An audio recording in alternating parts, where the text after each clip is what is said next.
Hello दोस्तों, तो कैसे हो यार आप लोग। आशा करते हैं आप लोग मस्त होंगे और आप सबकी तैयारी भी मस्त चल रही होगी। तो यार आज हम देखने वाले क्लास 12 फिजिक्स का जो सबसे ज्यादा महत्वपूर्ण आपका चैप्टर है प्रत्यावर्ती धारा, अल्टरनेटिंग करंट वाला चैप्टर। इसको पूरा आज हम वन शॉट पे देखने वाले। सभी लोगों को इसी चैप्टर पे यार दिक्कत रहती प्रत्यावर्ती धारा वाले चैप्टर पे। तो आज यार एकदम मस्त तरीके से हम लोग इस पूरे चैप्टर को पढ़ने वाले। ठीक है, भले ही आपने पूरे साल कुछ ना पढ़ा हो, आपको इस चैप्टर पे दिक्कत हो, तो आप क्या करना, बस इस वीडियो को यार पूरा शुरू से लेकर लास्ट तक देखना। एकदम मस्त तरीके से आप इस चैप्टर को पूरा समझ जाओगे, एक एक टॉपिक और इसके जो न्यूमेरिकल्स आते हैं, कौन कौन से फॉर्मूले से आते हैं, सब कुछ आपको बताएंगे। ठीक है, तो आज का वीडियो बहुत ज्यादा इंपॉर्टेंट आपसे कह रहे हैं, आपको पूरा वीडियो शुरू से लेकर लास्ट तक यार देखना है। ठीक है, तो मस्त तरीके से देखना।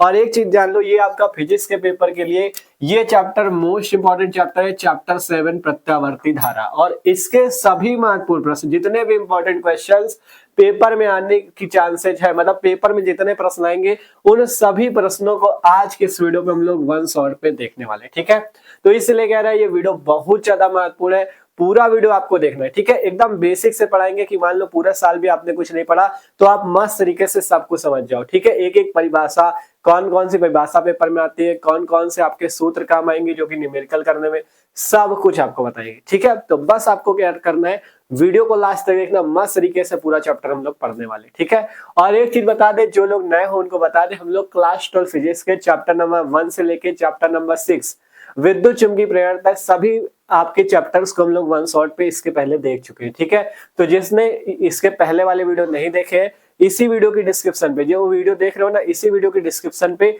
आपको प्लेलिस्ट मिल जाएगी 12th फिजिक्स वन शॉट वाली। वहां से जाके आप उसमें क्लिक करना, आप लोग वहां से जाके इसके पहले के सारे वीडियो देख सकते हो। हमने न्यूमेरिकल्स के भी वन शॉट कराए सभी चैप्टर्स के, तो उनको भी अच्छे से तैयार कर लेना। ठीक है, तो शुरू करें चैप्टर 7 प्रत्यावर्ती धारा आप लोग। ठीक है, तो चलो शुरू करते हैं।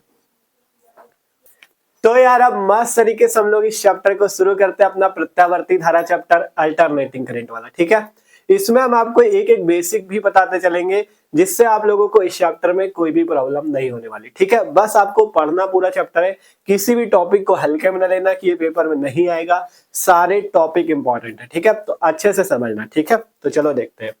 तो देखो, सबसे पहले प्रत्यावर्ती धारा चैप्टर स्टार्ट कर रहे हैं, तो हम सबसे पहले बात कर लेते हैं ये प्रत्यावर्ती धारा क्या होती है, अल्टरनेटिंग करंट क्या होती है। ठीक है, तो क्वेश्चन है आपका, प्रत्यावर्ती धारा किसे कहते हैं। तो यहां से बात करें प्रत्यावर्ती धारा, जिसे अल्टरनेटिंग करंट या एसी करंट कहते हैं। ठीक है, एसी करंट, अल्टरनेटिंग करंट कहते हैं। अब बात करें होती क्या है ये, तो देखो कहा गया वह धारा, ऐसी करंट जिसका परिमाण सतत रूप से परंतु दिशा आवर्त रूप से बदलती रहती है, प्रत्यावर्ती धारा अल्टरनेटिंग करंट कहलाती है। ठीक है, ध्यान समझो, कहा गया वह धारा जिसका परिमाण, परिमाण का मतलब जैसे कोई उसकी वैल्यू हो, जो उसकी एग्जैक्ट वैल्यू हो उसे परिमाण कहा जाएगा। जैसे 1 2 3 4 जो भी उसकी वैल्यू हो। ठीक है, परिमाण।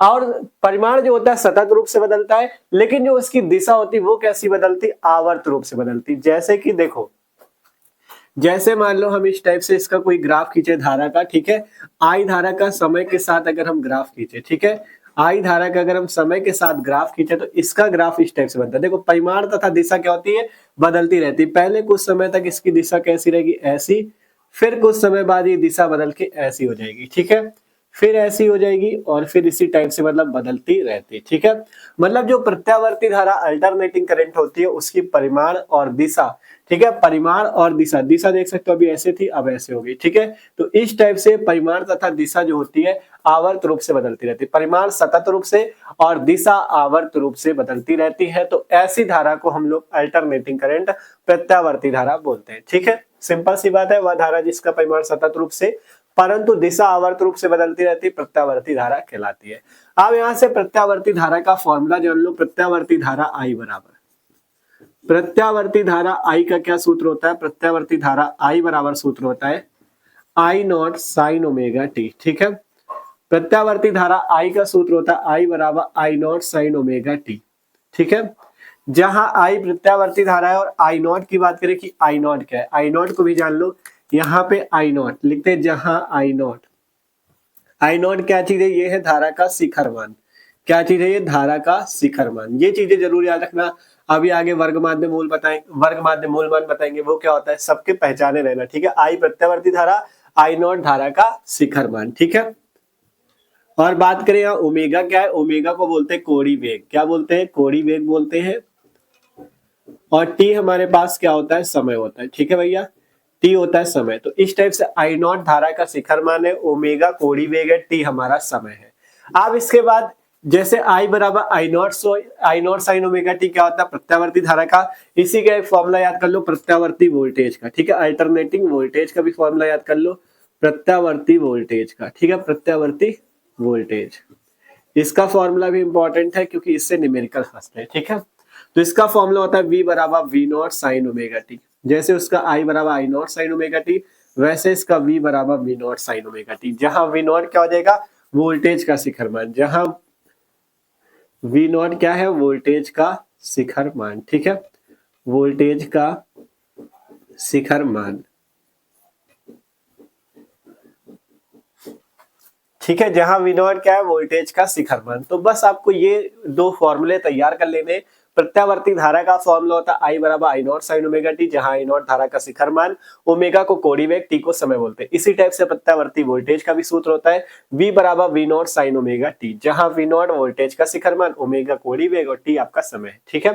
तो इस टाइप से ये है परिभाषा प्रत्यावर्ती धारा की, और ये प्रत्यावर्ती धारा का सूत्र है और ये प्रत्यावर्ती वोल्टेज का, ठीक है। तो आपको इसमें ये याद रखना है।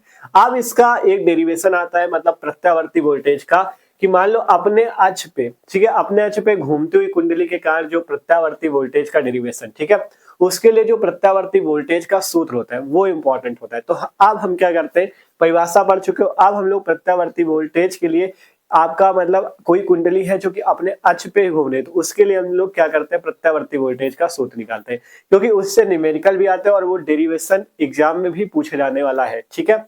तो उसको भी हम लोग अच्छे से देखते हैं। देखो एक एक टॉपिक आपको अच्छे से पढ़ना है, बस थोड़ा सा समय लेना है, जो पढ़ा रहे हैं उसको पढ़ने का प्रयास करो, अच्छे से पढ़ना, ठीक है। पूरे टॉपिक जितने पढ़ाएंगे इस वीडियो पे सभी महत्वपूर्ण है, सभी छटे हुए टॉपिक है, ठीक है। तो अच्छे से देखना। तो जल्दी से इसे नोट करो, आप बात करते हैं अगला टॉपिक। तो आप बात करते हैं भैया ये वाला डेरिवेशन, ये इंपॉर्टेंट डेरिवेशन है, ये याद रखना। इसका फॉर्मूला भी इंपॉर्टेंट है क्योंकि इससे न्यूमेरिकल भी हमें करना पड़ेगा, ठीक है। न्यूमेरिकल का अगर आप लोग सोच रहे हो तो न्यूमेरिकल का वीडियो जस्ट इसके बाद वाला आएगा, क्योंकि इसमें हम केवल सभी महत्वपूर्ण प्रश्नों को बताएंगे, और न्यूमेरिकल का वन शॉट इसके बाद वाला वीडियो, ठीक है। तो इसलिए कह रहे हैं सब्सक्राइब कर लो जो लोग नए हो। आपको डिस्क्रिप्शन पे 12 फिजिक्स वन शॉट वाली प्लेलिस्ट है, वहां पे आप जाओगे तो आपको वो वीडियो मिल भी जाएंगे पिछले वाले, और जो अगला वीडियो आएगा वो भी वहीं पे मिलेगा, ठीक है। तो इसलिए कह रहे हैं सब्सक्राइब कर लो, ठीक है। तो देखो हमारा डेरिवेशन है, चुंबकीय क्षेत्र में अपने अक्ष के परितः घूमती हुई कुंडली के सिरों के बीच उत्पन्न प्रेरित विद्युत वाहक बल या प्रत्यावर्ती वोल्टेज का सूत्र, ठीक है। क्या कहा गया, ध्यान समझो। कोई चुंबकीय क्षेत्र हमारे पास, उसमें अपने अक्ष के परितः, चुंबकीय क्षेत्र में, ठीक है, जो चुंबकीय क्षेत्र हमारा है उसमें अपने अक्ष के परितः, ये मान लो कुंडली का अक्ष है, तो अक्ष के परितः मतलब अक्ष के चारों ओर, अक्ष के चारों ओर या अक्ष के परितः घूमते हुए कुंडली के सिरों के बीच हमें क्या निकालना है, उत्पन्न प्रेरित विद्युत वाहक बल या प्रत्यावर्ती वोल्टेज, ठीक है। तो ये चीज हमें निकालना है।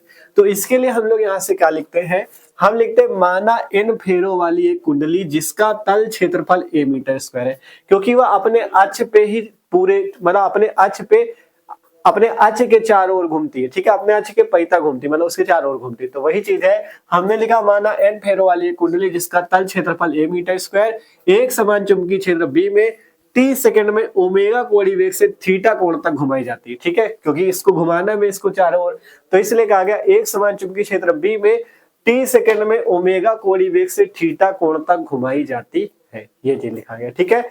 मतलब एक समान चुंबकीय क्षेत्र में क्या किया जाता है, एक समान चुंबकीय क्षेत्र B में 30 सेकंड में क्या किया जाता है, इसे 30 सेकंड में ओमेगा कोणीय वेग कितना होगा, ओमेगा कोणीय वेग से थीटा कोण तक घुमाई जाती है। अब हम यहाँ से सबसे पहले क्या निकालते हैं, चुंबकीय फ्लक्स। तो हम यहाँ से लिखते हैं आपका, हम यहाँ से क्या लिखते हैं, हम यहाँ पर से लिखते हैं कुंडली से बद्ध चुंबकीय फ्लक्स, लिखते हैं कुंडली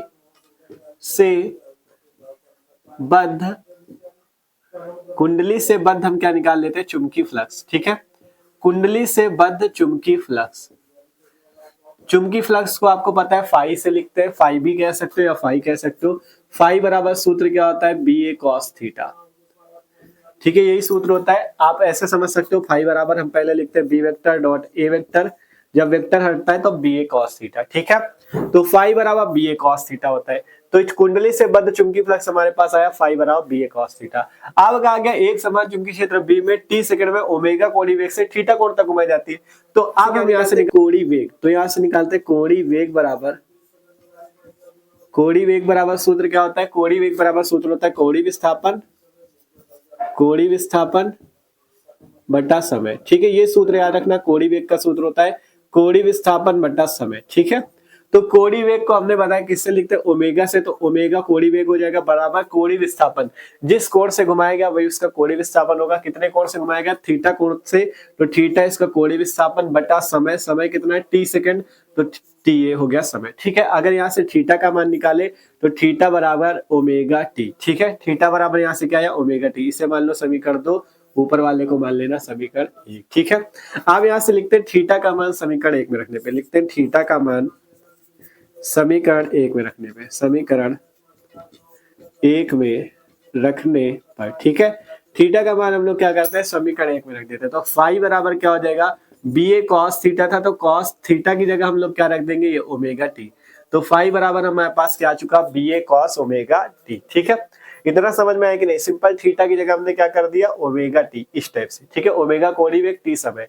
अब क्या करते हैं, अब हम लोग इसका कर देते हैं, जैसे टी है तो टी के सापेक्ष हम लोग अवकलन कर देते हैं। लिखते हैं यहाँ से टी के सापेक्ष अवकलन करने पे, टी के सापेक्ष अवकलन सापेक्ष, ठीक है। टी के सापेक्ष क्या कर देते हैं अवकलन करने पे, टी के सापेक्ष अवकलन कर देते हैं इसका, तब अवकलन करने पे हमें वो सूत्र मिलेगा जाके, ठीक है। तो जब हम लोग टी के सापेक्ष अवकलन करेंगे तो यहाँ से डी बाई डी टी, यहाँ पे फाई है तो फाई लिख लो, इक्वल टू यहाँ से D by D T B A cos omega T, ठीक है। B A cos omega T, ये चीज हमारे पास आया, ठीक है। D by D T B A cos omega T, इधर D by D T phi, ठीक है। अब इसे आगे हल कर लेते हैं, ठीक है। अब इसे आगे हल कर लेते हैं। तो देखो यहाँ से हमारे पास है D by D T phi, तो इसे ऐसे लिख रहा हूँ D by D T phi, ठीक है। उधर कितना है हमारे पास B A cos omega T. देखो बी और ए जो है कांस्टेंट है, तो बी ए को बाहर ले लो, यहां से आपका क्या आ जाएगा D by D T cos omega T. अब हमें कॉस ओमेगा टी का क्या करना है अवकलन करना है, ठीक है। तो यहां से क्या आएगा D by D T phi बराबर बी ए। अब कॉस ओमेगा टी का अवकलन करना है, तो देखो एक फॉर्मूला आपको याद रखना है D by D X cos X का, D by D X cos X बराबर होता है माइनस का साइन एक्स, ठीक है। D by D X cos X का होता है माइनस का साइन एक्स। तो यहाँ पे एक्स की जगह क्या है ओमेगा टी है, ठीक है। और हम अवकलन किसके सापेक्ष कर रहे हैं टी के सापेक्ष। तो सबसे पहले आपको यहाँ से करना क्या है, जब आप D by D T cos omega T का करोगे तो जैसे D by D X cos X का आता है माइनस साइन एक्स, वैसे इसका आएगा माइनस साइन एक्स की जगह ओमेगा टी, तो ओमेगा टी, ठीक है। इस टाइप से कॉस ओमेगा टी का किया तो माइनस साइन ओमेगा टी। अब अवकलन में मैथ वालों को तो पता है, जैसे यहाँ पे एक्स का एक्स के लिए फॉर्मूला होता है, फॉर्मूला यहाँ पे एक्स के लिए होता है ओमेगा टी है, तो ओमेगा टी को आप मानोगे एक्स की इक्वलता भी ये फार्मूला आएगा माइनस साइन एक्स, मतलब एक्स की जगह ओमेगा टी। अब ये जो ओमेगा टी है तो हम इसका फिर से अवकलन करेंगे, ठीक है। तो ओमेगा टी का आपको फिर से अवकलन करना पड़ेगा इस टाइप से, क्योंकि देखो आपका फॉर्मूला होता है D by D X cos X बराबर माइनस साइन एक्स, यहाँ पे D by D T cos omega T. तो इसलिए जब हम लोग कॉस एक्स होता है, कॉस यहाँ पे ओमेगा टी है, तो हम एक्स को ओमेगा टी के इक्वल मानेंगे, तो इसलिए यहाँ पे कॉस एक्स माना गया। और कॉस एक्स का अवकलन होता है माइनस साइन एक्स, लेकिन एक्स की जगह वास्तव में क्या ओमेगा टी, तो इस ओमेगा टी को एक्स माना था, इसलिए इसका अवकलन फिर से, ठीक है। तो इसका अवकलन फिर से करोगे तो D by D T phi बराबर B A into minus sine omega T, ठीक है। और यहाँ पे ठीक है, यहाँ पे कितना हो जाएगा, देखो ओमेगा एक कांस्टेंट है तो इसे हम लोग बाहर ले लेंगे, यहाँ पे आएगा D by D T T, ठीक है। इस टाइप से D by D T T, क्योंकि ओमेगा बाहर है, आप D by D T T बचा। तो एक चीज याद रखना, अगर कहीं भी इस टाइप से हो D by D x x का अवकलन तो एक होता है, D by D T T का अवकलन हो तो एक होता है। मतलब अगर यहाँ पे भी टी है और डी बाई डी टी कर रहे हो तो उसका अवकलन एक होता है, ठीक है। मैथ वालों को तो यार तुरंत पता है, तो इसलिए यहाँ से सिंपल क्या आएगा ओमेगा इंटू एक, ठीक है।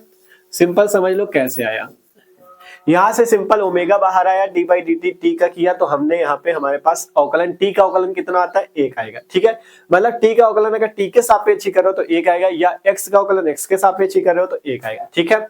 अब इसे आगे हल कर लेते हैं। तो एक चीज याद रखना, यहां से देखो, यहां से आपका विद्युत वाहक बल का सूत्र, यहीं से डायरेक्ट विद्युत वाहक बल निकाल लो। इसे मान लो कोई समीकरण मान लो, तीसरा समीकरण मान ले। अब यहां से लिखते हैं विद्युत वाहक बल E बराबर विद्युत वाहक बल E बराबर सूत्र याद रखना, विद्युत वाहक बल E बराबर सूत्र होता है माइनस का D phi upon D T. ठीक है, विद्युत वाहक बल E बराबर सूत्र होता है minus D phi upon D T. तो यहाँ से E बराबर माइनस ही बाहर कर लो, D phi upon D T की वैल्यू ये है B A into minus sine omega T into omega. ठीक है, ये वैल्यू आएगी। अब यहाँ भी माइनस, अंदर भी माइनस, तो माइनस माइनस सबसे पहले हो जाएगा प्लस। तो यहाँ से हमारा क्या आएगा B A omega sine omega T, ये वैल्यू हमारे पास आएगी। यही हमारे पास विद्युत वाहक बल का सूत्र निकल के आया। ठीक है, यही हमारे पास विद्युत वाहक बल का सूत्र निकल के आया, E बराबर B A omega sine omega T. अब यहाँ पे हमारे पास कुंडली कितने फेरों वाली थी, N फेरों वाली। तो यहाँ से हम क्या लिख सकते हैं, N फेरों वाली कुंडली के लिए यहाँ से लिखते हैं N फेरों वाली कुंडली के लिए, यहाँ पे N का गुणा हो जाएगा। N फेरों वाली कुंडली के लिए विद्युत वाहक बल निकाल लेते हैं। ठीक है, N फेरों वाली कुंडली के लिए, तब हमारे पास जब N फेरों वाली कुंडली के लिए निकालेंगे तो E बराबर आ जाएगा N B A omega sine omega T. ठीक है, ये चीज याद रखना। E बराबर क्या सूत्र आ जाएगा, N B A omega sine omega T. ठीक है, सिंपल सा सूत्र है, E बराबर N B A omega sine omega T. यही आपका प्रेरित विद्युत वाहक बल या प्रत्यावर्ती वोल्टेज का सूत्र कहाँ पे, चुंबकीय क्षेत्र में अक्ष के परितः घूमती कुंडली के सिरों के बीच। ठीक है, ये सूत्र निकल के आया। अब इसमें दो स्थितियां बनती है। स्थिति नंबर एक, ठीक है, स्थिति नंबर फर्स्ट बनती है पहले कि जब कुंडली का तल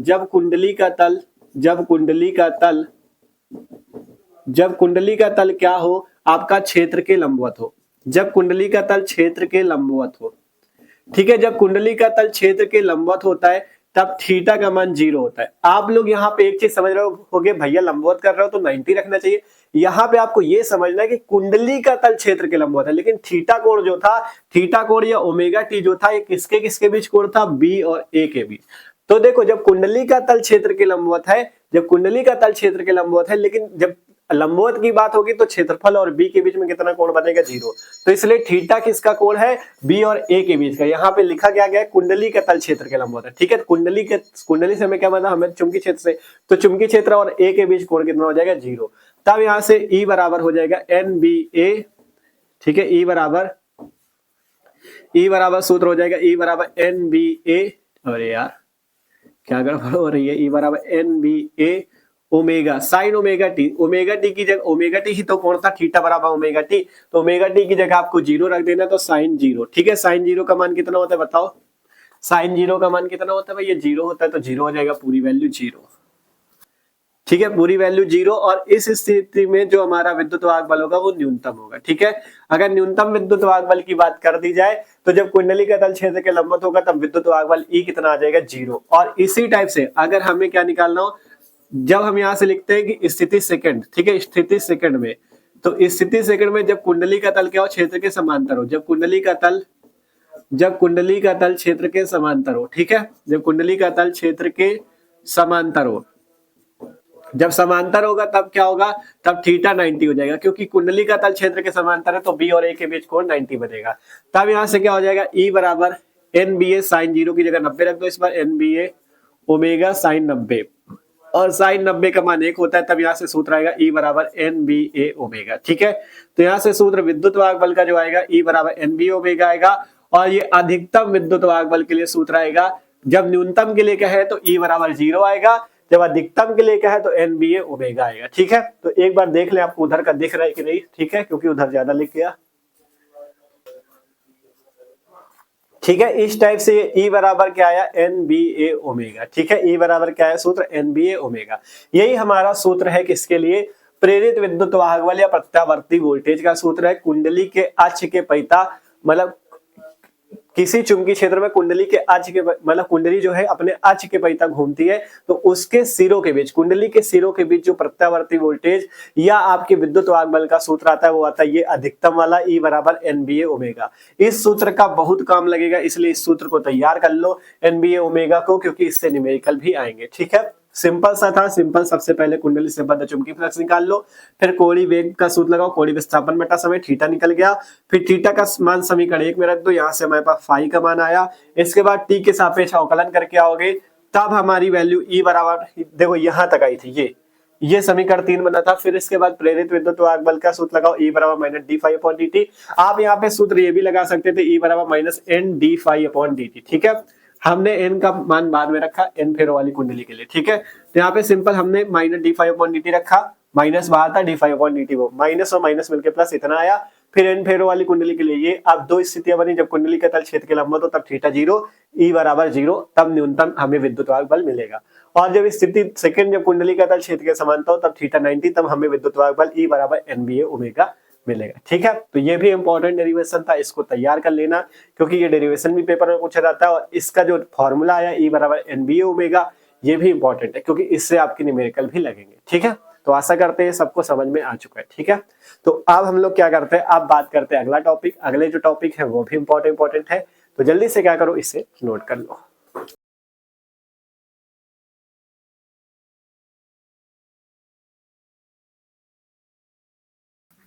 तो अब बात करते हैं भैया हम लोग प्रत्यावर्ती धारा अथवा प्रत्यावर्ती वोल्टेज से संबंधित कुछ परिभाषाएं और उनके फॉर्मूले, ठीक है। फॉर्मूले भी इंपॉर्टेंट है, क्योंकि ये भी हमें न्यूमेरिकल्स में काम आएंगे। तो देखो यार, आपको इतना तो पता है, फिजिक्स में जितने टॉपिक हैं उनके फॉर्मूले तो सबसे ज्यादा ही जरूरी होते हैं, क्योंकि अगर न्यूमेरिकल लगाना है तो बिना फॉर्मूले बिना सूत्र के आप न्यूमेरिकल को नहीं कर सकते। इसलिए फॉर्मूले जितने भी मिला करें सबको एक जगह अच्छे से लिख लिया करो, एक अलग से पेज बनाए को कॉपी में, जिसमें सभी एक चैप्टर के सभी फॉर्मूले, जैसे प्रत्यावर्ती धारा है उसके चैप्टर के सभी फॉर्मूलों को एक पेज में, इसी टाइप से चैप्टर वाइज सभी चैप्टर से फॉर्मूलों को एक पेज में लिख लिया करो, जिससे याद करने में आराम रहेगा और न्यूमेरिकल्स करने में भी आराम रहेगा, ठीक है। तो ये चीज याद रखना। तो सबसे पहले बात करते हैं प्रत्यावर्ती धारा अथवा वोल्टेज से संबंधित कुछ परिभाषाएं, जिनमें से पहली परिभाषाएं हैं शिखर मान की। शिखर मान धारा का भी शिखर मान होता है और वोल्टेज का भी शिखर मान होता है, लेकिन बात होती है कि ये शिखर मान है क्या चीज, ठीक है। शिखर मान है क्या चीज, तो कहा गया प्रत्यावर्ती धारा अथवा वोल्टेज के अधिकतम मान को ही शिखर मान कहते हैं। प्रत्यावर्ती धारा अथवा वोल्टेज के अधिकतम मान को ही शिखर मान कहते हैं। जैसे धारा के शिखर मान की बात करें कि धारा का शिखर मान क्या होता है, धारा का शिखर मान या अधिकतम मान, ठीक है। शिखर मान बोले अधिकतम मान, बात है कि धारा का शिखर मान क्या होता है, आई नॉट, ठीक है। धारा का शिखर मान क्या होता है, आई नॉट। और अगर बात करें वोल्टेज का शिखर मान, वोल्टेज का शिखर मान, ठीक है, कि वोल्टेज का अधिकतम मान या शिखर मान क्या होता है, वो होता है आपका वी नॉट, ठीक है। जिसमें अभी प्रत्यावर्ती वाला सूत्र बताया था ना, आई बराबर I naught sine omega T, जहां आई नॉट धारा का शिखर मान है, वी बराबर V naught sine omega T, जहां वी नॉट क्या वोल्टेज का शिखर मान। तो वही चीज है, शिखर मान मतलब प्रत्यावर्ती धारा तो वोल्टेज के अधिकतम मान को ही शिखर मान बोलते हैं, ठीक है। जहां धारा का शिखर मान आई नॉट और वोल्टेज का शिखर मान वी नॉट, ठीक है। अब इसके बाद बात आती है आवर्तकाल क्या होता है। तो आवर्तकाल पे समझो, प्रत्यावर्ती धारा या वोल्टता के एक चक्र पूरा होने में जो समय लगता है उसे आवर्तकाल टी कहते हैं, ठीक है। प्रत्यावर्ती धारा या वोल्टेज के एक चक्र या एक चक्कर पूरा होने में जितना भी समय लगता है उस समय को हम लोग आवर्तकाल बोलते हैं। और आवर्तकाल का सूत्र याद रखना, टी बराबर 2π/ओमेगा, ठीक है। टी बराबर 2π/ओमेगा, जहां टी को तो आप लोग जानते हो आवर्तकाल है, 2π क्या हो जाएगी, उसके एक चक्र पूरा होने की दूरी हो जाएगी, और ओमेगा क्या हो जाएगा, ओमेगा हो जाएगा कोणीय वेग, ठीक है। तो आवर्तकाल टी का फॉर्मूला याद रखना, टी बराबर 2π/ओमेगा, ठीक है। और परिभाषा प्रत्यावर्ती धारा वोल्टा के एक चक्कर या एक चक्र पूरा होने में जो समय लगता है उसे हम लोग आवर्तकाल बोलते हैं, टी बराबर 2π/ओमेगा। इसके बाद बात आती है आवृत्ति क्या होती है, ठीक है। आवृत्ति पढ़ो, कह रहा प्रत्यावर्ती धारा अथवा वोल्टेज एक सेकंड में जितने चक्कर पूरा करती है उसे आवृत्ति कहते हैं, ठीक है। एक सेकंड में जितने चक्कर पूरा करती है उसे आवृत्ति करते हैं, ठीक है। इसमें क्या था कि एक चक्कर पूरा होने में जो समय लगता है वो आवर्तकाल, और एक सेकंड में पूरे चक्करों की संख्या, ठीक है। एक सेकंड में जितने चक्कर पूरा करेगी उसे आवृत्ति, ठीक है। आवर्तकाल क्या होता है, एक चक्कर पूरा होने में समय, और आवृत्ति होती एक सेकंड में पूरे किए गए चक्कर, ठीक है। ये चीज याद रखना। तो यहां से इसको हम लोग एफ से प्रदर्शित करते हैं। एफ बराबर सूत्र क्या होता है, 1/t, ठीक है। एफ बराबर सूत्र होता है 1/t। अगर यहां से टी की वैल्यू रखते हो आप, एफ बराबर 1/t, टी की वैल्यू कितनी 2π/ओमेगा, तो यहां से एफ की वैल्यू जो आती है ओमेगा ऊपर चला जाएगा, एफ बराबर ओमेगा/2π, ठीक है। तो एफ आवृत्ति की वैल्यू कितनी आ जाती है, ओमेगा/2π, या एफ इक्वल टू 1/t, जहां टी क्या है, आवर्तकाल, ठीक है। तो इस टाइप से कुछ परिभाषा, इनके कुछ फॉर्मूले, इनको आपको तैयार कर लेना है, शिखर मान की, आवर्तकाल और आवृत्ति, ठीक है। तो आशा करते हैं सिंपल सा टॉपिक आपको समझ में आया। फॉर्मूले को हल्के में लेना, तैयार कर लेना, ठीक है। अब बात करते हैं हम लोग धारा का वर्ग माध्य मूल मान, क्योंकि वो भी इंपॉर्टेंट है, तो अब उसको देख लेते हैं, ठीक है। तो जल्दी से आप लोग इससे भी नोट कर लो।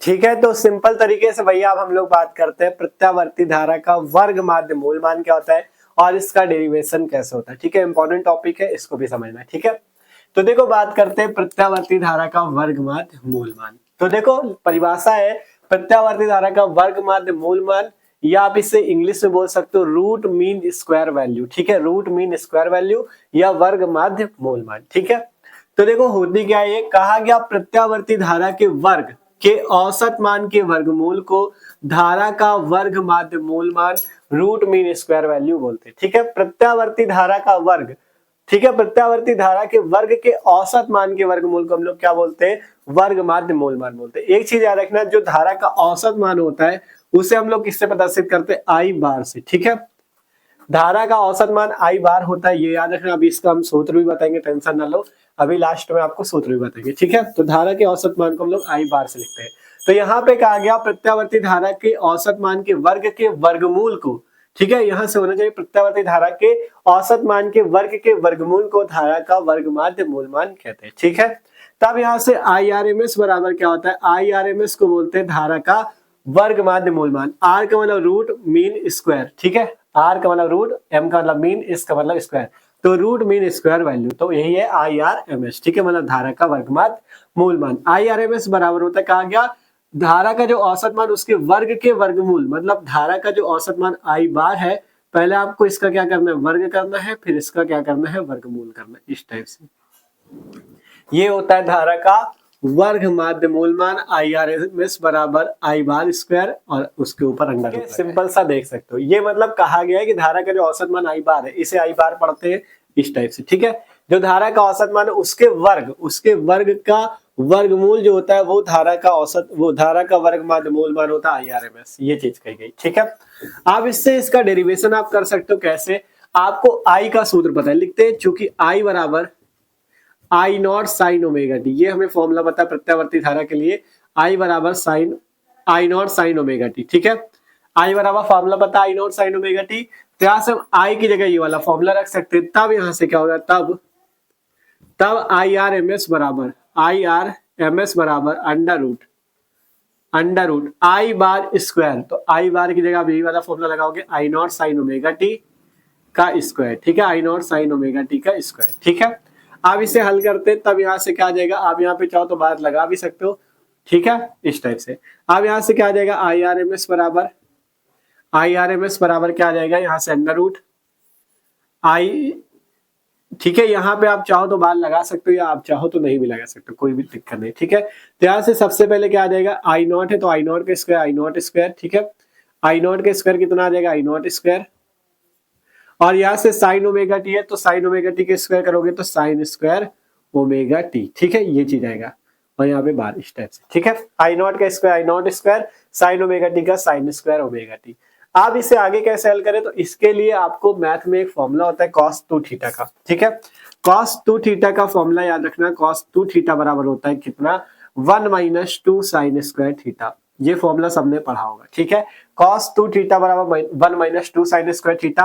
अगर यहाँ से हम लोग साइन स्क्वायर थीटा की वैल्यू निकाले तो 2 साइन स्क्वायर थीटा को इधर ले लो, 2 साइन स्क्वायर थीटा बराबर 1 माइनस cos 2 थीटा, और अगर यहाँ से हम केवल साइन स्क्वायर थीटा की वैल्यू निकाले तो वो आ जाएगी 1 माइनस cos 2 थीटा बाई 2। ठीक है, देख सकते हो cos 2 theta 1 minus 2 sine square theta के इक्वल होता है। अगर यहाँ से cos 2 थीटा को उधर भेजो और 2 साइन स्क्वायर थीटा को इधर लो तो 2 साइन स्क्वायर थीटा बराबर 1 माइनस cos 2 थीटा, और साइन स्क्वायर थीटा निकालने तो 2 को नीचे भेज दो तो 1 माइनस cos 2 थीटा बाई 2। तो हमें सीधी सीधी वैल्यू ये वाली मिली है, तो हम यहाँ पे डायरेक्ट इसी को लिखेंगे। ठीक है, तो साइन स्क्वायर थीटा बराबर क्या लिखेंगे, लिखेंगे चूंकि साइन स्क्वायर थीटा बराबर 1 माइनस cos 2 थीटा बाई 2। ठीक है, ये फॉर्मूला में रखेंगे। ठीक है, साइन स्क्वायर थीटा की जगह हमारे पास ओमेगा टी है, तो इसमें कंफ्यूज ना होना। तो यहाँ से अब हमारे पास कितना आ जाएगा, IRMS बराबर यहाँ से आपको बार लगा सकते हो इस टाइप से, आई नॉट स्क्वायर इस टाइप से है, और फिर साइन स्क्वायर ओमेगा टी की जगह हम लोग 1 minus cos 2 omega T by 2 इस टाइप से लिख सकते हैं, इस टाइप से। ठीक है, देखो क्या किया हमने, मतलब cos 2 थीटा था, बस थीटा की जगह हमारे पास ओमेगा टी है, क्योंकि हमारे पास जो कोणीय विस्थापन थीटा बराबर क्या सूत्र था, कोणीय वेग इंटू समय, थीटा बराबर ओमेगा टी, तो वही चीज है, ओमेगा टी की जगह हमारे पास थीटा है। तो थीटा की जगह हम क्या रख देंगे, ओमेगा टी, बस आपका सूत्र सेम है। ठीक है, अब इसे आगे हल कर लो। IRMS इतना आया है। अब एक चीज याद रखना, जब एक पूरे चक्कर के लिए, जब एक प्रत्यावर्ती धारा या प्रत्यावर्ती वोल्टेज का जब पूरा चक्कर होगा तो उसके लिए cos 2 ओमेगा टी जो हो जाएगा 0 हो जाएगा। लिखते हैं एक पूरे चक्कर के लिए, एक पूरे चक्कर के लिए, मतलब जब पूरा चक्कर होता है प्रत्यावर्ती धारा या वोल्टेज का, तो एक पूरे चक्कर के लिए ये जो cos 2 ओमेगा टी है इसकी वैल्यू आपको कितनी रख देनी, 0। ठीक है, cos 2 ओमेगा टी की वैल्यू कितनी रख देनी है, 0 रख देनी है। ठीक है, तब यहां से कितना आएगा, IRMS बराबर, ठीक है, तब यहां से कितना आएगा, इस टाइप से। ठीक है, इस टाइप से आया कितना, IRMS बराबर I naught square 1 minus cos 2 omega T by 2। आप चाहो तो बाद लगाए रहो या हटा भी सकते हो, कोई भी दिक्कत नहीं है। ठीक है, इस टाइप से भी कर सकते हो। तो IRMS हमारे पास इतना आया था, तो अब IRMS बराबर I naught square under root में कितना लिख सकते हैं, I नॉट स्क्वायर लगाए रहोगे तब भी कोई भी दिक्कत नहीं, इसमें टेंशन न लेना। ठीक है, लगाए रहो कोई दिक्कत नहीं। अब यहाँ से 1 माइनस कोष्टक में हमारे पास कितना, 1 माइनस cos 2 ओमेगा टी हम कितना कर देंगे, 0, क्योंकि एक पूरे चक्कर के लिए इसकी वैल्यू कितनी हो जाएगी, 0। ठीक है, तो इसकी वैल्यू हो जाएगी 0 और बटे में कितना हो जाएगा, 2, तो 1 माइनस 0 बाई 2। ठीक है, अब यहाँ से अगर IRMS की वैल्यू निकाले, ठीक है, तो यहाँ से हमारे पास कितना आ जाएगा, यहाँ पे बचा I नॉट स्क्वायर और यहाँ पे 1 माइनस 0 मिला के 1 और बटे में 2 इतनी आई। ठीक है, तो IRMS बराबर कितना हो जाएगा, यहाँ से अगर देखो, यहाँ से अगर गुणा कर दे तो कितना बचेगा, I नॉट स्क्वायर बाई 2। ठीक है, I नॉट स्क्वायर बाई 2। अब अगर इसका मान निकाले तो IRMS हमारे पास कितना हो जाएगा, I नॉट स्क्वायर, तो I नॉट स्क्वायर अगर इसका अंडर रूट होगा तो I नॉट हो जाएगा और बटे में अगर आप क्या करोगे, 2 का अंडर रूट करोगे तो कितना आ जाएगा, अंडर रूट 2। तो यहाँ से फॉर्मूला बनेगा IRMS बराबर I नॉट बाई रूट 2, जहाँ I नॉट धारा का शिखर मान है। ठीक है, और IRMS क्या है, धारा का वर्ग माध्य मूल मान और रूट 2। ठीक है, तो IRMS बराबर सूत्र आया I नॉट बाई रूट 2, देख सकते हो सिंपल I नॉट स्क्वायर, इसको बाहर करो अंडर रूट से तो I नॉट और बाई में रूट 2। ठीक है, बटे में रूट 2। इसी टाइप से आप VRMS का भी लिख सकते हो, वोल्टेज का वर्ग माध्य मूल मान। ठीक है, VRMS का मान याद रखना, VRMS बराबर V नॉट बाई रूट 2। ठीक है, इस टाइप से ये होता है वोल्टेज का वर्ग माध्य मूल मान, VRMS बराबर V नॉट बाई रूट 2, जहां V नॉट वोल्टेज का शिखर मान है। ठीक है, तो इस टाइप से फॉर्मूला आपका निकल के आता है धारा के वर्ग माध्य मूल मान का और वोल्टेज के वर्ग माध्य मूल मान का। इनके फॉर्मूले इंपॉर्टेंट, डेरिवेशन भी पूछा जाता है, इस टाइप से आप कर सकते हो और इनके फॉर्मूले न्यूमेरिकल में भी काम आएंगे। अब एक फॉर्मूला और याद रख लो, यहाँ से धारा का औसत मान कितना होता है। ठीक है, धारा का औसत मान, इसका डेरिवेशन नहीं पूछा जाता तो इसका बस आप मान याद रखो, धारा का औसत मान। ठीक है, धारा का औसत मान ये जो अभी I बार पढ़ा था, ये I बार इक्वल टू क्या होता है। ठीक है, इस I बार इक्वल टू क्या होता है, I बार इक्वल टू होता है 2I नॉट बाई पाई। ठीक है, इस टाइप से 2I नॉट बाई पाई, ये वैल्यू याद रखना, I बार बराबर 2I नॉट बाई पाई। ठीक है, इसे आप इस टाइप से भी लिख सकते हो, अगर इसकी वैल्यू निकाली जाती है तो I bar equal to 2I naught by pi. अगर यहाँ से पाई की वैल्यू 3.14 रखोगे, पाई का मान कितना होता है 3.14, अगर रखोगे और हल करोगे तो वैल्यू जो इसकी आती है वो कितनी आती है, वो आती 0.637। ठीक है, और यहाँ पे I नॉट, ये भी सूत्र बन जाता है धारा के औसत मान का। ठीक है, ये भी सूत्र बन जाता है धारा के औसत मान का। इसी टाइप से वोल्टेज का भी औसत मान होता है, इस टाइप से V बार बराबर 0.637 V नॉट, इस टाइप से। ठीक है, इसका भी आपका औसत मान का सूत्र होता है। तो इनके केवल सूत्र याद रखना इंपॉर्टेंट है, आपके न्यूमेरिकल्स में काम आ सकते हैं, तो इनके फॉर्मूले आपको तैयार कर लेने। ठीक है, वर्ग माध्य मूल मान वाला आपसे केवल डेरिवेशन पूछेगा, औसत मान का डेरिवेशन नहीं पूछा जाता, केवल इसका न्यूमेरिकल में काम आ सकता है, तो इसलिए इनके फॉर्मूले तैयार कर लो। I बराबर 2I नॉट बाई पाई, वैसे ही आप ऐसे भी लिख सकते हो, V बार बराबर 2V नॉट बाई पाई। ठीक है, इसका मान निकाला जाता है तब ये वाली वैल्यू आती है, ये वाली। ठीक है, इस टाइप से। और यहाँ पे कहीं कहीं पे बुक पे शायद आपको इस टाइप से भी मिल सकता है, I बार जैसे हमने दर्शाया, आपको IM से दर्शाया जा सकता है औसत मान को, तो इसमें कंफ्यूजन होना, I बार से भी लिख सकते हो, IM से भी लिख सकते हो, जैसा आपका मन हो। ठीक है, तो ये चीज बस आपको यहाँ पे देखो, हमने क्या समझना, इसमें केवल फार्मूला, क्योंकि इसके फार्मूले से अभी जब अगला वीडियो आएगा ना, उसमें न्यूमेरिकल आपको सॉल्व करेंगे, तब ये फार्मूले काम आएंगे, इसलिए कह रहे हैं फार्मूला आपको तैयार कर लेना है ये वाला, और धारा के वर्ग मान मूल मान का पूरा डेरिवेशन तैयार कर लेना। ठीक है, तो ये टॉपिक भी आपको आशा करते क्लियर होगा, आपको इनके फॉर्मूले यार अच्छे से तैयार कर लेने। ठीक है, तो अब हम लोग बात करते हैं अगला टॉपिक, तो जल्दी से आप लोग इसे नोट कर लो।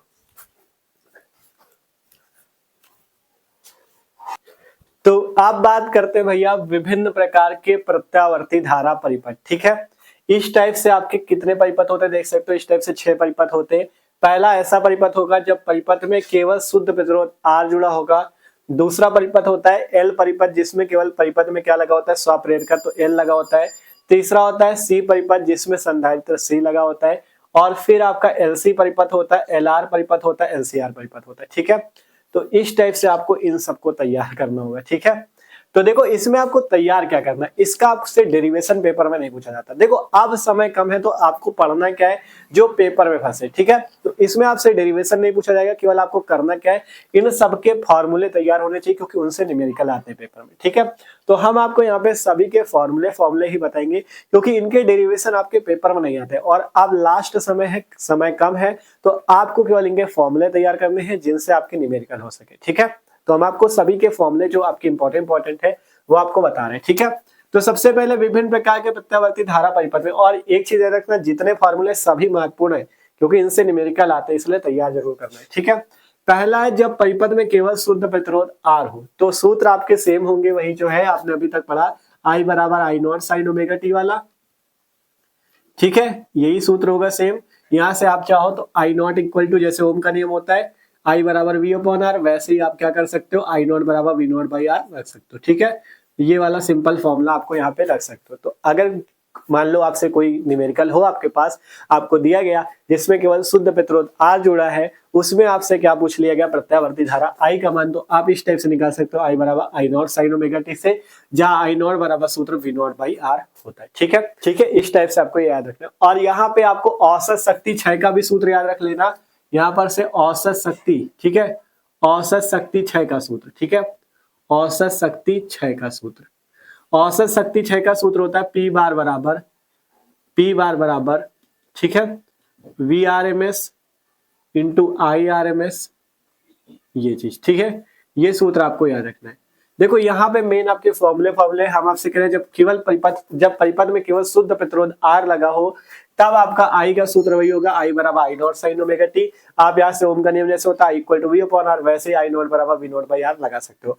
औसत शक्ति क्षय तब कितना होगा, P बार बराबर VRMS इंटू IRMS, ये चीज आपको याद रखना है। ठीक है, फिर दूसरा होता है L परिपथ, जब परिपथ में केवल क्या लगाओ, स्वप्रेरकत्व तो L लगाओ, तब उसके लिए फॉर्मूले क्या होते हैं। ठीक है, तब आपका I का फॉर्मूला याद रखना, I बराबर, ये जो आपका सूत्र होता है I naught sine omega T, इसी में आपको क्या करना है, यहाँ से आप कर सकते हो V नॉट बाई, ठीक है, V naught by omega L। ठीक है, यहाँ से क्या कर सकते हो आप, V naught by omega L, और यहाँ पे आपका जो साइन ओमेगा टी होता है, तो यहाँ पे आपको कर क्या देना है, देखो इस टाइप से, साइन ओमेगा टी माइनस कितना, पाई बाई 2, ये सूत्र होता है। ठीक है, यहां से आप चाहो तो V naught by omega L जो है, ठीक है, इस फॉर्मूले को पहले इस टाइप से ब्रैकेट में बंद कर लो।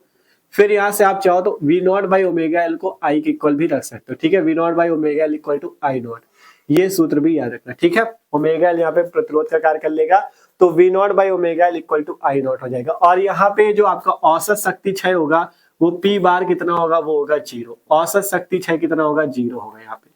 ठीक है, ये चीज आपको याद रखना है। L परिपथ के लिए क्या फॉर्मूले होंगे, C परिपथ के लिए क्या फॉर्मूले होंगे, ये आपको तैयार ही करने पड़ेंगे। ठीक है, तो L परिपथ के लिए सूत्र याद रखना, I बराबर V naught by omega sine omega T minus pi by 2, ये आपका प्रत्यावर्ती धारा का सूत्र होता है। और V naught by omega L की जगह आप क्या लिख सकते हो, I नॉट भी लिख सकते हो, जहाँ L क्या है, यही प्रेरकत्व, ठीक है, स्वप्रेरकत्व, और ओमेगा क्या है, कोणीय वेग। ठीक है, और यहां से एक चीज और सूत्र याद रखना, प्रेरण प्रतिघात का। ठीक है, प्रेरण प्रतिघात का सूत्र। ठीक है, प्रेरण प्रतिघात क्या होता है, एक्सएल बराबर ओमेगा एल। ठीक है, एक्सएल बराबर सूत्र क्या होता है, ओमेगा एल। और यहां से आप ओमेगा की वैल्यू अगर रखो, देखो एफ बराबर हमने सूत्र क्या बताया था, एफ बराबर सूत्र बताया था ओमेगा अपॉन 2 पाई। ठीक है, आवृत्ति का सूत्र क्या था, एफ बराबर ओमेगा अपॉन 2 पाई, तो ओमेगा की जगह अगर हम यहाँ से क्या रख दे, 2 पाई इंटू एफ, तो यहाँ से एक्सएल का सूत्र बन जाता है क्या, एक्सएल बराबर हो जाता है 2 पाई एफ। ठीक है, एक्सएल का सूत्र क्या हो जाता है, 2 पाई एफ। तो ये दो फॉर्मूले याद रखना, पहला एक्सएल बराबर 2 पाई एफ, दूसरा एक्सएल बराबर ओमेगा इंटू एल। ये किसका सूत्र होता है, प्रेरण प्रतिघात का, जहां एक्सएल प्रेरण प्रतिघात, ओमेगा कोणीय वेग, एल प्रेरकत्व है, यहाँ पे एफ आवृत्ति। ठीक है, तो ये फॉर्मूले है किसके, जब केवल परिपथ में स्वप्रेरकत्व तो एल लगा हो, एल परिपथ जब केवल हो। ठीक है, तो एल परिपथ के लिए आपका आई बराबर V naught by omega sine omega T minus pi by 2, pi by 2 का मतलब है 90 डिग्री, क्योंकि पाई 180 होता है तो 180 बटा 2 90। ठीक है, और V naught by omega L I naught लिख सकते हो। प्रेरण प्रतिघात का सूत्र होता है एक्सएल बराबर ओमेगा एल या एक्सएल बराबर 2 पाई इंटू एफ। ठीक है, 2 पाई इंटू एफ। ठीक है, 2 पाई इंटू एफ, और यहाँ पे एल है तो एल भी तो लगाना पड़ेगा क्योंकि ओमेगा की जगह 2 पाई एफ हुआ और एल भी। ठीक है, तो एक्सएल बराबर 2 पाई एफ एल, और औसत शक्ति क्षय पी बार कितना होगा 0। आर परिपथ में औसत शक्ति क्षय था V R M S into I R M S, क्योंकि यहाँ पे कॉस 0 होता है, कलांतर यहाँ पे 0 होता है। ठीक है, कलांतर 0 होता है, कलांतर याद रखना 0 होता है, इसलिए वी आर, देखो पी बराबर होता है सूत्र क्या, V R M S into I R M S cos phi. ठीक है, ये सूत्र होता है। अब यहाँ पे जब कलांतर 0 होता है तो फाई 0 हो जाता है, कॉस 0 का मान 1 होता है, इसलिए सूत्र ये। यहाँ पे जब इसमें आता है तब कॉस कितना हो जाता है, 90 हो जाता है, इसलिए कॉस 90 होने की वजह से 0 हो जाता है। ठीक है, तो बस आपको यहाँ पे मेन चीजें पढ़नी है जो आपके पेपर में आ सके। ठीक है, तो उसके लिए आपको यहाँ पे फॉर्मूले तैयार करने। मान लो हम जब न्यूमेरिकल कराएंगे आपको केवल स्वप्रेरक तो एल परिपथ मिला, तो उसमें आपको ये आई का सूत्र लगाना है, V naught by omega L equal to ये याद रखना आई नॉट, प्रेरण प्रतिघात का सूत्र एक्सएल बराबर ओमेगा एल, एक्सएल बराबर 2 पाई एफ एल, और औसत शक्ति क्षय पी बार बराबर 0। अब इसके बाद है सी परिपथ। जब आपका परिपथ में केवल सी लगा हो, आपका संधारित्र सी लगा हो, तब सूत्र क्या होगा, सी परिपथ का मतलब जब संधारित्र जुड़ा हो, तब आई का सूत्र याद रखना, आई बराबर यहाँ से सूत्र होगा वी नॉट बटे में, यहाँ जैसे ओमेगा था इसमें होता है 1 बटा ओमेगा सी, 1 बटा ओमेगा सी, और साइन यहां से कितना हो जाएगा ओमेगा टी। ठीक है, यहाँ पे आपका ओमेगा टी नहीं, यहाँ से होता है पाई बाई 2 प्लस, ठीक है, ओमेगा टी। ये सूत्र होता है किसका, आई का। आई बराबर सूत्र क्या होता है याद रखना, वी नॉट बटे में 1 बटा omega C sine pi by 2 plus omega T. ठीक है, उसमें omega T minus pi by 2 होता है, इसमें pi by 2 plus omega T होता है। और आई नॉट की जो वैल्यू होती है वो कितनी होती है, वी नॉट बटा 1 बटा ओमेगा सी।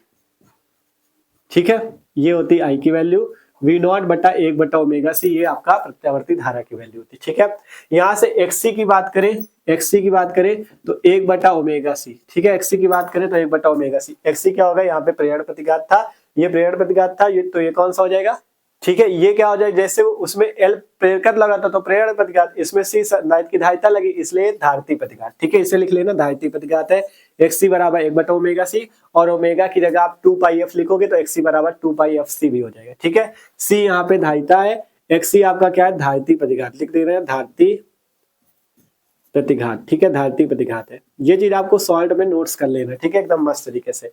तो ये सी परिपथ के लिए है एक्सी बराबर 1 बटा ओमेगा सी, और औसत शक्ति क्षय यहाँ पे भी पी बार 0 होता है। ठीक है, तो ये फॉर्मूले हैं, आप ही देखना जब न्यूमेरिकल वाले में काम आएंगे ना तब आपको पता चलेगा कितने इंपॉर्टेंट फॉर्मूले।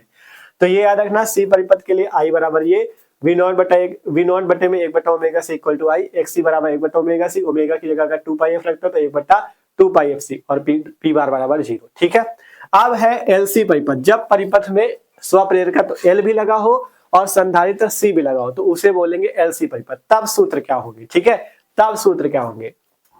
ठीक है, एलसी परिपथ के लिए आपको क्या याद रखना है, यहाँ पे आपको प्रतिबाधा का सूत्र याद रखना है। ठीक है, एलसी परिपथ के लिए प्रतिबाधा जेड का सूत्र याद रखना, प्रतिबाधा जेड बराबर, ठीक है, प्रतिबाधा जेड बराबर होता है एक्सएल माइनस एक्सी। ठीक है, एक्सएल आपका प्रेरण प्रतिघात, एक्सी आपका धारिती प्रतिघात। ठीक है, तो प्रतिबाधा जेड बराबर सूत्र होता है एक्सएल माइनस एक्सी, और यहाँ से ये आप सूत्र याद रखना, जेड बराबर वी अपॉन आई। ठीक है, जेड बराबर क्या होता है, वी अपॉन आई, जैसे वी बराबर आई आर वैसे जेड बराबर वी अपॉन आई। ठीक है, ये होता है ना आर बराबर वी अपॉन आई, वैसे प्रेरण प्रतिघात का सूत्र भी याद रखना, जेड बराबर वी अपॉन में आई। ठीक है, तो प्रतिबाधा का सूत्र जेड बराबर होता है एक्सएल माइनस एक्सी, और जेड बराबर एक सूत्र ये भी होता है वी अपॉन आई। यहाँ पे आपको एक फॉर्मूला और देख लेना है। ठीक है, ये आवृत्ति का फॉर्मूला। ठीक है, आवृत्ति का सूत्र याद रखना, इसके लिए एफ बराबर 1/2 पाई अंडर रूट एलसी। ठीक है, इस टाइप से 2 पाई अंडर रूट एलसी, इस टाइप से। ठीक है, एल का मतलब प्रेरकत्व तो सी का मतलब धारिता। ठीक है, तो ये आपको आवृत्ति एफ का सूत्र याद रखना है। ठीक है, इसमें यही मेन फॉर्मूले, एलसी परिपथ के लिए प्रतिबाधा का सूत्र जेड बराबर एक्सएल माइनस एक्सी, जेड बराबर वी अपॉन आई, और आवृत्ति एफ का सूत्र 1/2 पाई अंडर रूट एलसी। ठीक है, तो ये आपके सूत्र है किसके, एलसी परिपथ के लिए। फिर इसी टाइप से बात करें अगर एलआर परिपथ की, तो एलआर परिपथ के लिए भी आपको प्रतिबाधा याद रखनी है।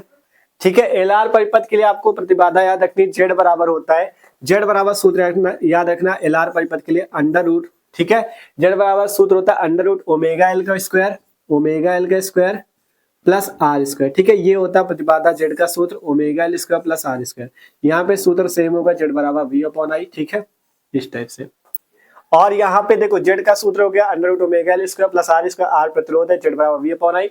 और यहाँ से आपको कलांतर का सूत्र याद रखना है, tan फाई का मान याद रखना है, tan फाई का मान होता है ओमेगा एल अपॉन आर। ठीक है, tan फाई का मान कितना होता है ओमेगा एल अपॉन आर। तो ये फॉर्मूला भी आपको यहाँ से तैयार कर लेना है।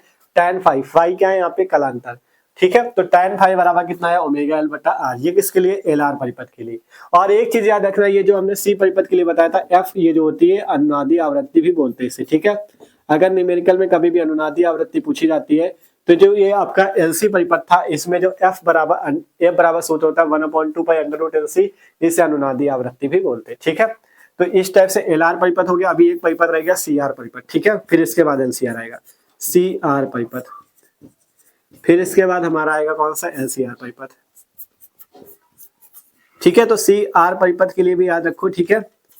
सी आर परिपथ के लिए आपको बता देते हैं, सी आर परिपथ भी, ठीक है। सी आर परिपथ के लिए भी याद कर लो, जेड बराबर सूत्र होता है, जेड बराबर यहाँ पे सूत्र होता है एक्स, यहाँ पे 1/ओमेगा c² प्लस आर स्क्वायर, ठीक है। प्रतिबाधा जेड बराबर सूत्र होता है अंडर रूट 1/ओमेगा c² प्लस आर स्क्वायर। देखो उसमें ओमेगा एल था क्योंकि एक्सएल बराबर ओमेगा एल होता है, ये रहा एक्सएल बराबर ओमेगा एल, लेकिन एक्ससी बराबर 1/ओमेगा c होता है, इसलिए यहाँ पे 1/ओमेगा c² प्लस आर स्क्वायर, ठीक है। इस टाइप से इसका सूत्र याद रखना। सी आर परिपथ के लिए प्रतिबाधा इतनी होती है अंडर रूट 1/ओमेगा c² प्लस आर स्क्वायर, ठीक है। इसके बाद आपका जो ये होता है tan फाई, tan फाई का सूत्र क्या होता है, tan फाई बराबर होता है 1/ओमेगा c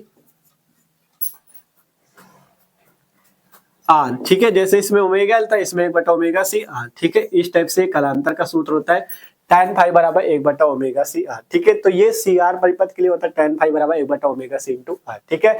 तो सी आर परिपथ के लिए प्रतिबाधा याद रखना और tan फाई का मान याद रखना 1/ओमेगा c इंटू आर, ठीक है।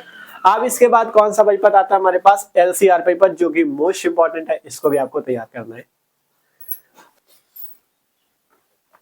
ठीक है। तो इसके लिए याद रखना एल बराबर, यहां से आपका सबसे पहले एलसीआर पेपर में जो जेड होता है, जेड बराबर सूत्र होता है अंडर रूट, ठीक है। जेड बराबर सूत्र क्या होता है, अंडर रूट आपका R square plus omega L minus 1/ओमेगा c का square, R square plus omega L minus 1/ओमेगा c का स्क्वायर, ठीक है। और ये जरूर याद रखना, एक्सएल ओमेगा एल की जगह एक्सएल भी लिख सकते हो और 1/ओमेगा c की जगह एक्ससी भी लिख सकते हो, ठीक है। फॉर्मूले ऊपर लिखे हुए। तो जेड बराबर सूत्र क्या होता है, under root R square plus omega L minus 1/ओमेगा c का होल स्क्वायर, ठीक है। तो ये किसके लिए होता है, एलसीआर परिपथ के लिए। और यहाँ पे आपका जो क्या होता है कलांतर, tan फाई का मान, tan फाई होता है कितना, tan फाई बराबर ओमेगा एल माइनस 1/ओमेगा c अपॉन में आर, ठीक है। तो ये होता है कलांतर का सूत्र, ओमेगा एल माइनस 1/ओमेगा c इंटू आर। तो ये चीज आप समझ सकते हो कैसे फॉर्मूले, यही सब फार्मूले, देखो कितने फार्मूले, 7 परिपथ थे। जब परिपथ में केवल प्रतिरोध आर हो तब आई का सूत्र आई बराबर I naught sine omega T, I naught बराबर वी नॉट बटे आर, औसत शक्ति 6 इसके लिए याद रखना पी बार बराबर V R M S into I R M S. L R जब केवल एल परिपथ हो, जब परिपथ में केवल स्वप्रेरका तो लगाओ, तब आई का सूत्र आई बराबर V naught by omega L sine omega T minus pi by 2, और आई नॉट का सूत्र होता है V naught by omega L. और प्रेरण प्रतिघात इसमें याद रखना एक्सएल बराबर ओमेगा एल, और ओमेगा की जगह अगर 2 पाई एफ रखते हो तो एक्सएल बराबर 2 पाई एफ एल, पी बार बराबर 0। इसी टाइप से अगर सी परिपथ हो, ठीक है, अगर सी परिपथ हो तो आई बराबर वी नॉट बटे में 1/ओमेगा C sine pi by 2 plus omega T, और यहाँ से आपका क्या हो जाएगा वी नॉट बटे में 1/ओमेगा सी इंटू आई, ठीक है। और धारती प्रतिघात, इसे धारती प्रतिघात बोलते हैं, एक्सी बराबर 1/ओमेगा सी, और औसत शक्ति है 0, ठीक है। जब आपका एलसी परिपथ होगा तब प्रतिबाधा जेड बराबर एक्सएल माइनस एक्सी, जेड बराबर वी अपॉन आई, और एफ बराबर जो आवृत्ति अनुनादी आवृत्ति होगी 1/2 पाई अंडर रूट एलसी होगा, ठीक है। जब एल आर परिपथ होगा तब जेड बराबर under root omega L square plus R square होगा, और जेड बराबर वी अपॉन आई, और tan फाई जो कलांतर का सूत्र होगा वो होगा ओमेगा एल बटा आर, ठीक है। इसी टाइप से जब आपका कौन सा परिपथ होगा, ठीक है, ये वाला सी आर परिपथ, तब जेड का सूत्र होगा अंडर रूट 1/ओमेगा C square plus R square, और इसमें कलांतर का सूत्र याद रखना tan फाई बराबर 1/ओमेगा सी इंटू आर, ठीक है। एलसीआर परिपथ का भी इंपॉर्टेंट है, एलसीआर परिपथ में जेड बराबर under root R square plus omega L minus 1/ओमेगा सी का स्क्वायर, और tan फाई का सूत्र होता है ओमेगा एल माइनस 1/ओमेगा सी बटे में आर, ठीक है। इस टाइप से आपको ये विभिन्न प्रकार के प्रत्यावर्ती धारा परिपथ के लिए आपको सूत्र याद कर लेना, ठीक है। इंपॉर्टेंट फॉर्मूले हैं, इनसे न्यूमेरिकल फंसते हैं, तो इसलिए कह रहे हैं आपको इनको अच्छे से यार तैयार करना है, ठीक है। तो समझ सकते हो कैसे फॉर्मूले हैं, ये मोस्ट इंपॉर्टेंट फॉर्मूले हैं, तो अच्छे से इनको तैयार कर लेना। अब हम लोग चलते हैं अगले टॉपिक पर। देखो इनमें आपको डेरिवेशन नहीं पूछेगा, आपको इनमें से केवल सबके फॉर्मूले तैयार कर लेने हैं और इनसे आपके न्यूमेरिकल फंसेंगे, ठीक है। तो अब हम लोग बात करते हैं अगला टॉपिक, तो जल्दी से आप लोग इसे नोट कर लो।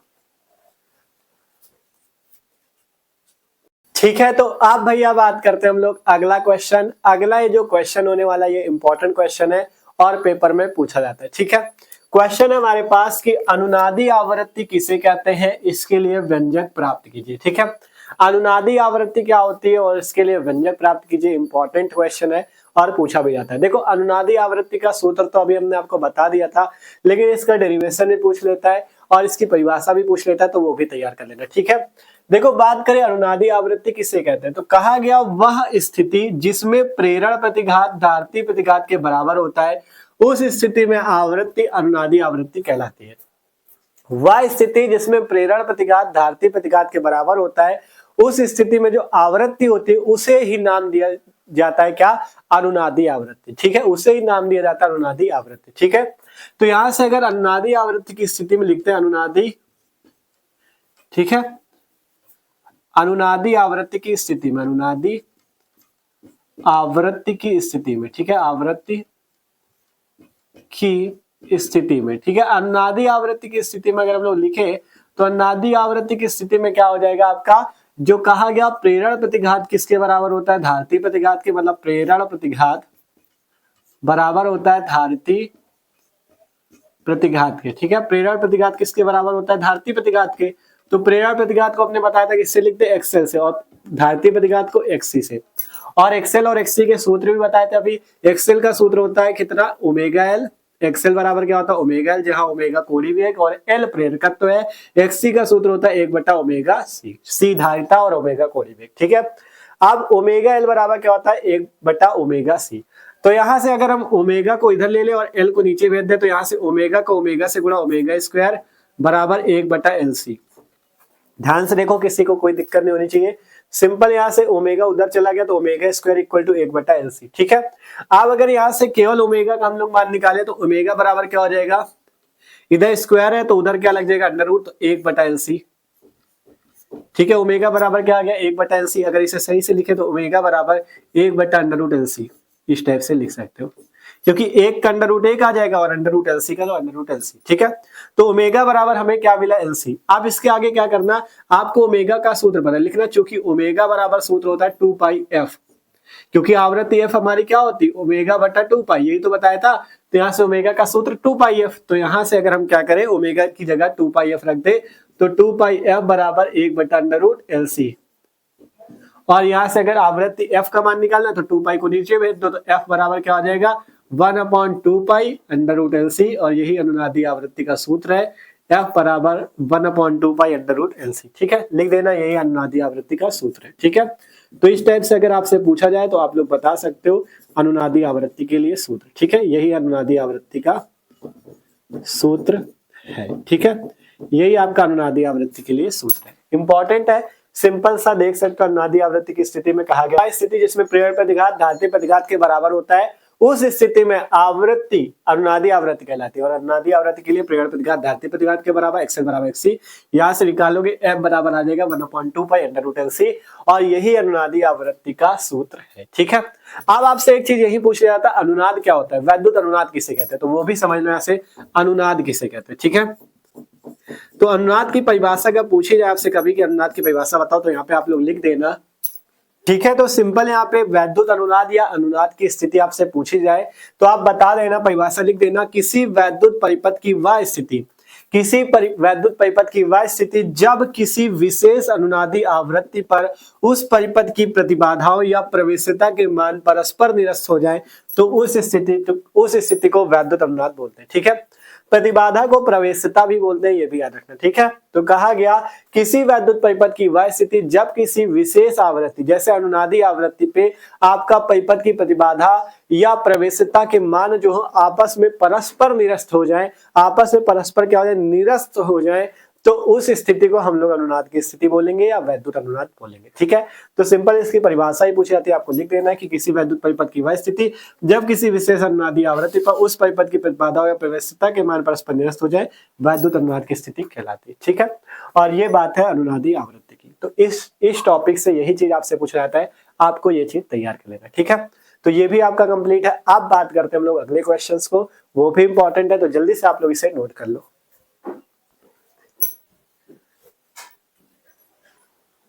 तो आप बात करें भैया इस चैप्टर के 5 नंबर वाले जो सबसे ज्यादा महत्वपूर्ण टॉपिक है वो कौन कौन से हैं?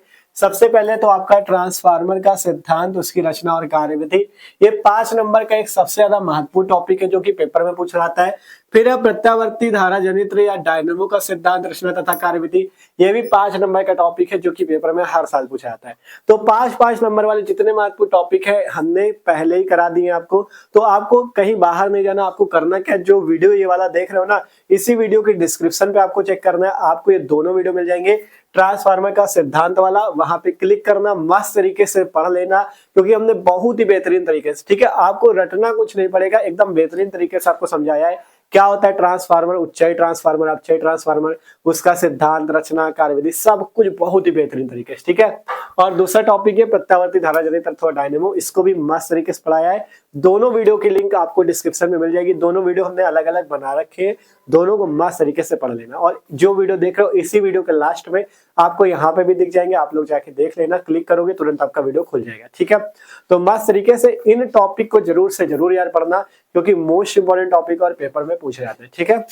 तो आपका ये चैप्टर जो प्रत्यावर्ती धारा वाला है, इससे इतने ही जो जितने महत्वपूर्ण प्रश्न आपको बताए, इनसे बाहर आपका नहीं आने वाला। ये सारे महत्वपूर्ण प्रश्न इस चैप्टर के कंप्लीट होते हैं, ठीक है। जितने महत्वपूर्ण प्रश्न पूछे जाते हैं सभी को आपको बताया। बस आपको इन दोनों को क्या करना है, डिस्क्रिप्शन पे वीडियो की लिंक मिल जाएगी, वहां से जाकर देखना है, ठीक है। और सभी टॉपिक आपके कंप्लीट है, इससे बाहर कुछ भी नहीं आएगा। अब बचता क्या है, केवल न्यूमेरिकल्स का पोर्शन। तो न्यूमेरिकल का वीडियो इसके अगले मतलब आपका अगले दिन आएगा। आज इसमें सभी महत्वपूर्ण प्रश्न देख लिए, कल आपका वीडियो आएगा न्यूमेरिकल्स वाला, ठीक है। तो उसमें जुड़ना ना भूलना। सभी लोग सब्सक्राइब कर लो चैनल को, जैसे ही अगला वीडियो आएगा आपके पास वीडियो की नोटिफिकेशन भी आ जाएगी। और शायद आप लोग ये वीडियो अगर बाद में देख रहे हो, बहुत दिन बाद अपलोडिंग के बहुत दिन बाद देख रहे हो, तो आपको सिंपल डिस्क्रिप्शन पे 12 फिजिक्स 1 शॉर्ट वाली प्लेलिस्ट है, वहां पे जाके देखना, आपको शायद वो वीडियो अपलोड भी हो चुका हो, ठीक है। तो मिलते हैं अगले वीडियो पे, इसको नोट करना तो कर सकते हो।